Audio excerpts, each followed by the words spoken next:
Hi friends, England அணிக்கு எதிராக நடைபெற்று வரும் 5 போட்டிகள் கொண்ட டெஸ்ட் கிரிக்கெட் தொடரில் விளையாடி வரும் இந்திய அணியானது முதல் 3 போட்டிகளின் முடிவில் 2-1 என்ற கணக்கில் இந்த தொடரில் முன்னிலை வகிக்கிறது. அதனைத் தொடர்ந்து இவ்விரு அணிகளுக்கும் இடையேயான 4வது டெஸ்ட் போட்டியானது ராஞ்சி நகரில் பிப்ரவரி 23ஆம் தேதியான இன்று துவங்கி நடைபெற்று வருகிறது. இந்த தொடரின் முதல் போட்டியில் இந்திய அணி தோல்வியை சந்தித்திருந்தாலும் அடுத்தடுத்து 2வது மற்றும் 3வது போட்டியில் வெற்றி பெற்றுள்ளதால் 4வது போட்டியிலும் வெற்றி பெற்று தொடரை கைப்பற்ற வேண்டும் என்ற முனைப்புடன் விளையாடி வருகிறது.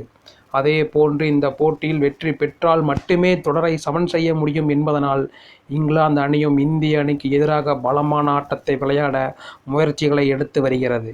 இதன் காரணமாக இந்த போட்டியானது சுவாரஸ்யத்தை ஏற்படுத்தியுள்ளது.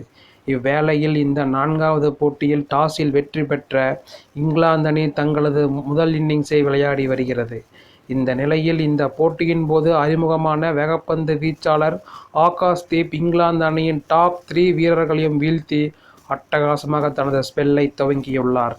அதே வேளையில் அனுபவ வேகப்பந்து வீச்சாளரான முகமது சிராஜ் இந்த மைதானத்தில் ஸ்விங்கை தேடி மோசமான பந்துகளை வீசி முதல் 4 ஓவர்களிலேயே 27 ரன்களை விட்டு கொடுத்தார். அதிலும் குறிப்பாக ஒரே ஓவரில் 19 ரன்களை விட்டு கொடுக்க கேப்டன் ரோஹித் சர்மா அவர் மீது சற்று கடுப்பானார். இதன் காரணமாக முகமது சிராஜிடம் தொடர்ச்சியாக சரியான இடத்தில் பந்து வீசுமாறு அறிவுரை வழங்கிக் கொண்டே இருந்தார். இருப்பினும் முகமது சிராஜ் இந்த இன்னிங்ஸில் முதல் 6 ஓவரிலேயே 43 ரன்களை விட்டு கொடுத்து மோசமான பந்து வீச்சை வெளிப்படுத்தியுள்ளார்.